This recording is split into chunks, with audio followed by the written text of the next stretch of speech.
Hello, everybody out there in YouTube. We are the middle-aged guys, and we bullshit about nothing. I am the Reverend. The theme here. Gray Mouse 1.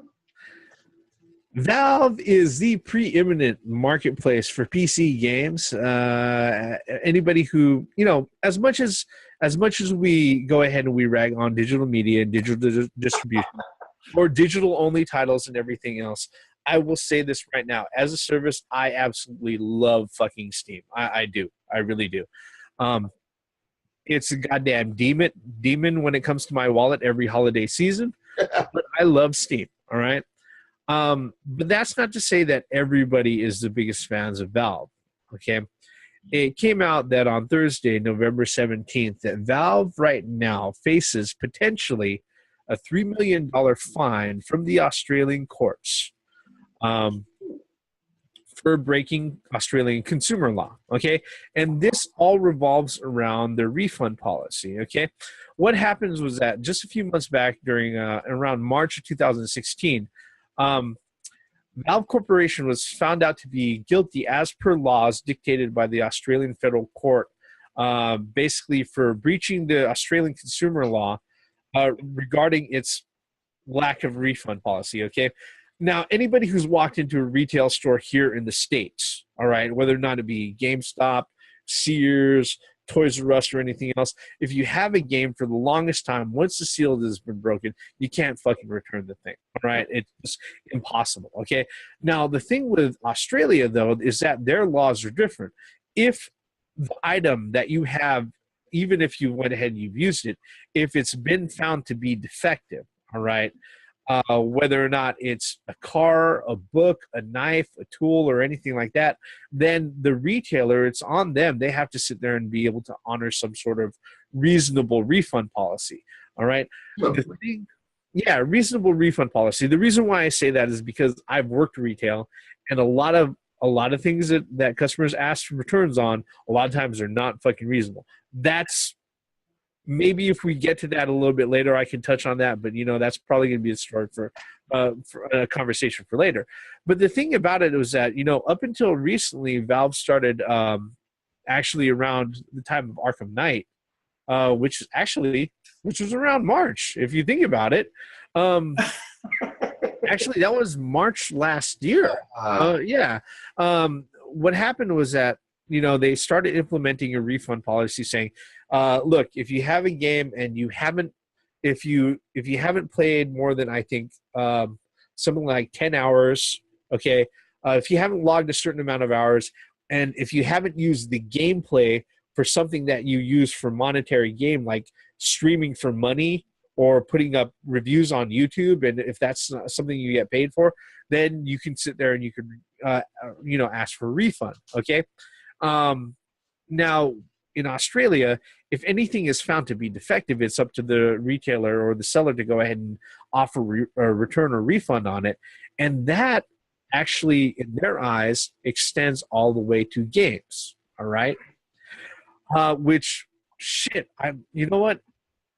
If a lot of publishers had to sit there and abide by Australian laws, this day one patch bullshit wouldn't fucking exist. Exactly. That's something I just want to put out there. So Valve was found guilty of this because they didn't have the right policies in place. Or actually, it turned out that they had two different policies that were both confusing. Because of that, they were found guilty of violating this Australian law, and they might be facing a $3 million USD fine based off of that. What are your thoughts, guys? I mean, okay, all of the purchases from Valve are done online. Yeah. So this counts for online purchases? Man, in the eyes of the Australian court, yes. It includes software. It doesn't matter if it's digital or physical media. So I got a question.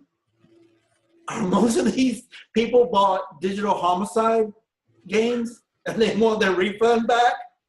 Well, according to Digital Homicide, that would mean that Valve would have to be fined somewhere around $130 million. I'm just saying. They would be looking for $66 million of that. But, considering that they don't exist anymore. I know. I was being facetious there. But, when you're doing international business, you should have enough sense to acknowledge and understand international or other countries' laws. You know, I mean, there's certain games that can't be released in Germany. You know, like for example, Wolfenstein. Wolfenstein will never be released in Germany simply because of what the Nazi propaganda and symbols. Yeah. Correct. Yeah. So you have to understand. I mean, I think Microsoft got in trouble with that for that stuff, but that's neither here nor there. But it's still the same concept that when you're putting stuff out internationally, you should, as a company, understand that country's laws and not try to go around it. But now, on the other side, on the consumer side, or on Valve's side, you know, I kind of feel bad for them because maybe, you know, the customers, you know, maybe they want a refund. I mean, and maybe they, you know, that they just want a refund just because, oh, I didn't like this game. There's no real meaning to it. You know, it's not, you know what I mean? So it's like a double-edged sword, you know. As a consumer, you should have the right to, I guess as a Western culture, you know, from the U.S., we know that once we bust that cellophane on a game, that's it. The only thing that you can do with it now is go to Craigslist or eBay or Amazon. You know, you're not going to take it back to the retailer. They're not going to accept it. It's just something that our United States, we know the policies. But now this is about digital. Well, yeah, I mean, as well. Yeah, still, physical media. See, yep.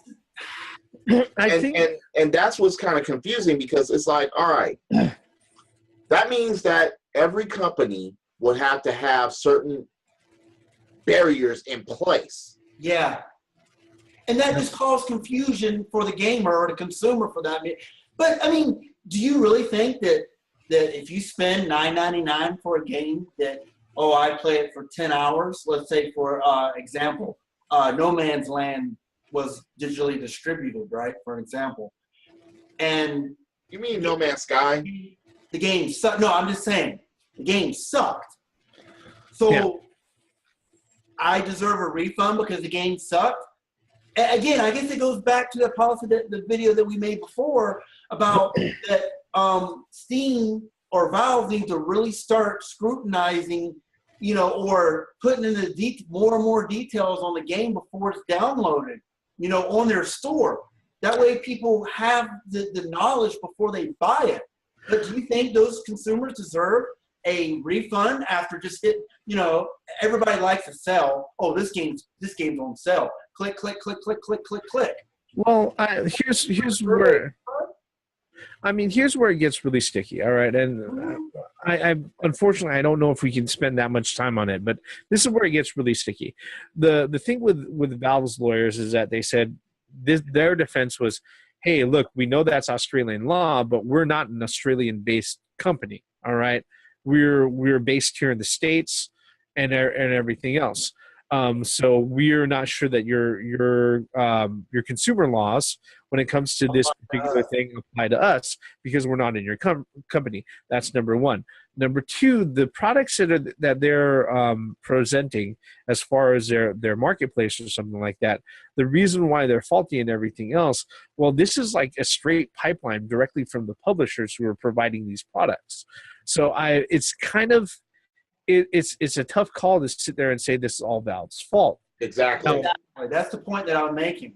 Now, where the Australian court sat there and really kind of nailed them with this was that, according to their findings, Valve had multiple versions of their refund policy, all right, two of which would have been applicable in this particular case, and they said that both of them were ambiguous. So it was one of those things where it was like, well, which one actually applies, and is this actually worded in a way where the person doesn't even have an available option for refund? You know what? What isn't ambiguous nowadays?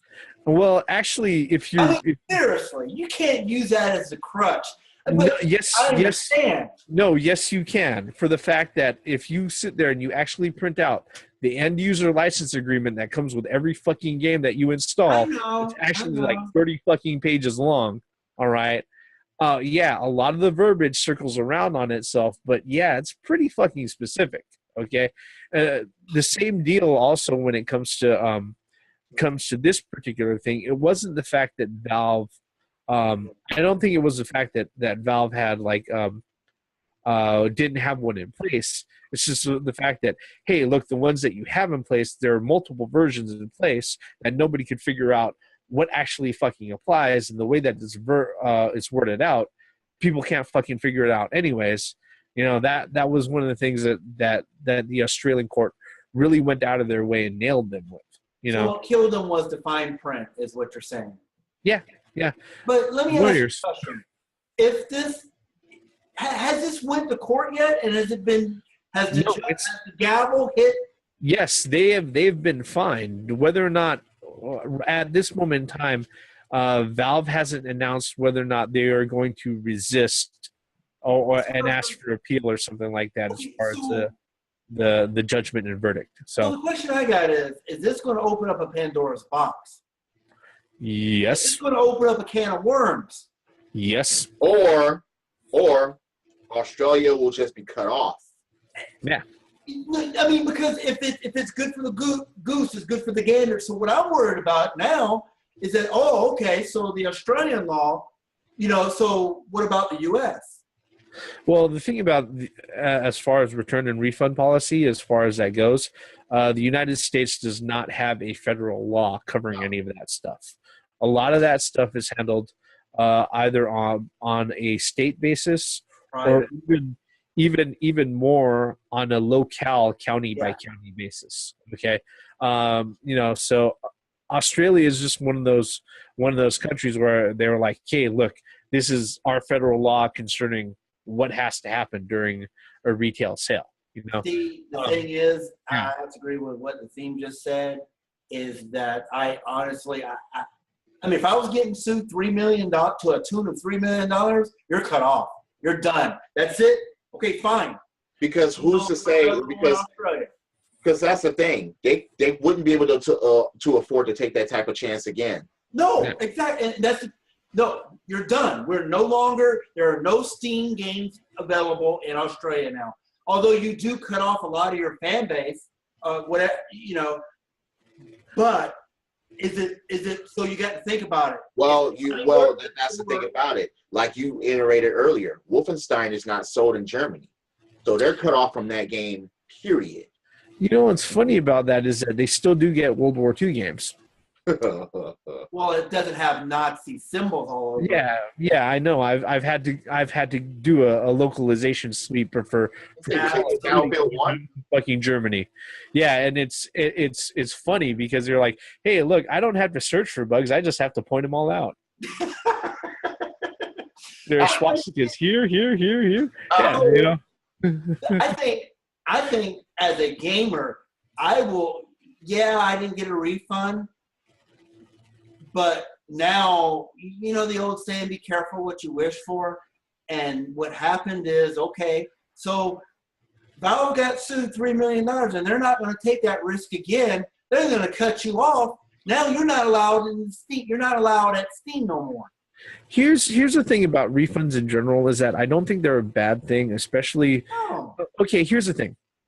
If refunds were still a standard thing within like 2 weeks, no questions asked on every new game, all right, this day one patch bullshit would not exist right now.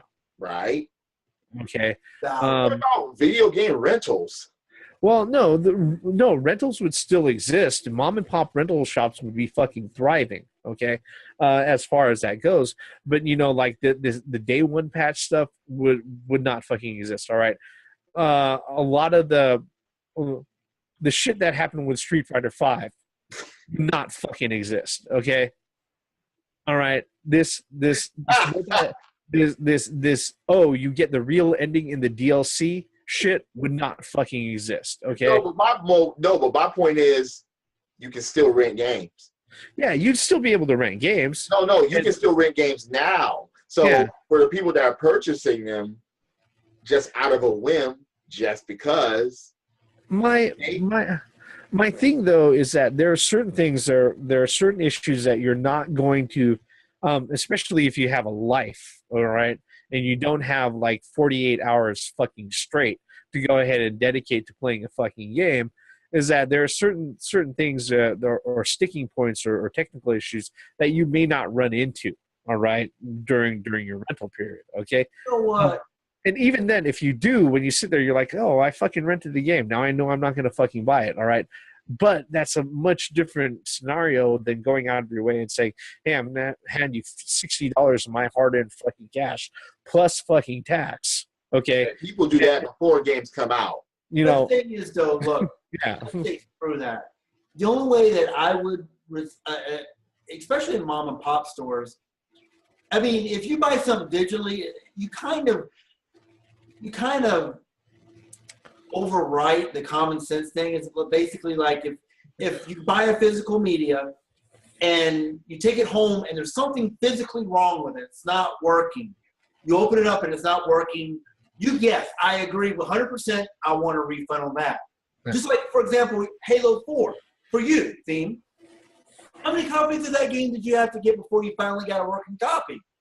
Yeah. So, but digitally, a digitally signed game or a digitally downloaded game, you kind of it's kind of a little different because you're downloading it. There's no physical media, so you can't really complain. You already know going into it. Yes, you can. Little game. No, look, You know man. what I'm saying? I mean, it's going to work. Whether it's a shitty game that has fucked up controllers or whatever, you know, like that. There's no guarantee that it's going to work. All right. Look, as much as I love Steam, I will tell you from experience that over half the titles that I've played on Steam in my library that I've actually installed and started to play, over half of them, I've had to sit there and scour through the Steam community forums in order to find out how to fucking manually fix bugs that they don't have patched out. Okay. Or how to sit there and get games just fucking running on my fucking rig. Okay. And that is, you know, that is something that I've had to, that I've had to do years before they even gave the refund policy. All right. What about if this was, this is the thing. What about if this was physical media? Yeah. What about if someone from Australia bought something and it had to be shipped there? How different would this be? You know, asking for a refund. Here's the thing with that. Abiding by their laws. Here's the thing with that. Again, we're looking at like reasonable refund policies, and what got Valve was their refund policy. Okay, they had multiple versions and they were ambiguous. They probably had to have multiple versions for shit like this, for like multiple countries and stuff. Well, but look, if you're like an online retailer and you say, hey, look, I've got a 1 month return policy if I ship it out to you. Okay, if it's fucking defective, you got to ship it back. Then I'll refund you the shipping. It's just got to be shipped quick enough. All right. The thing is that it doesn't matter what fucking country you're in. If I've got a 30-day fucking refund policy and it's clearly worded out, Australian fucking law or not, if you're trying to ship it back in 3 months later, you're fucked. That's just how it is. Well, the thing is, what really gets me is this: the ambiguous language. Yeah. Is what killed them. You know, and for one thing too is if you put ambiguous language in your policies, like I used to sell on eBay, you know, and I listed out everything. I mean, from A to Z. But there are some sellers who make an ambiguous little statement, this, and this. I mean, you know, it kind of gives you an idea of what the product is. You know, if I see something that I want to buy on eBay that has something really, you know, that's really ambiguous verbiage about returns or whether or not the machine or that item works, I'm just going to move on to something else. Now, I guarantee you either Australia's going to be cut off or Steam is going to be like all sales are final. No, I'm pretty sure Steam is going to sit there. Valve is going to go ahead and resist the verdict. They're going to try to argue the fine down, and then they're going to sit there. They're going to pay their lawyers a little bit extra, to go ahead and reword their refund policy because they don't want to lose the potential sales for a whole fucking country. Again, because they'll make back that $3 million in one fucking holiday sale. Easily. Oh, yeah, no doubt about that. It's just the fact that, you know. Good point. Yeah. It's just the fact that this is happening is the issue that we have, you know, that I have. This is just ridiculous. It really is. You know, and as ridiculous as it is, this isn't any different than what people had to sit there and deal with going to used car sales lots. Yeah, it's nothing new. Yeah, that's another discussion altogether. So let's go ahead and wrap this one up. Really, folks, if you stuck with us all the way up until the end, what are your thoughts on this? Is Valve screwed with this? Are they getting the shaft, or is this completely right? Are these Australian consumers and government completely right? We want to hear that. You know, leave us a like, leave us a click on subscribe while you're at it. Okay, we are the middle-aged guys. Our bullshit ends here. I am the Reverend. The theme here. Graham House 1. Once again, for the benefits of common sense, logic, and gaming, and getting sued. Damn Australian law. Hope you guys don't get cut off. Fix this shit. Credits.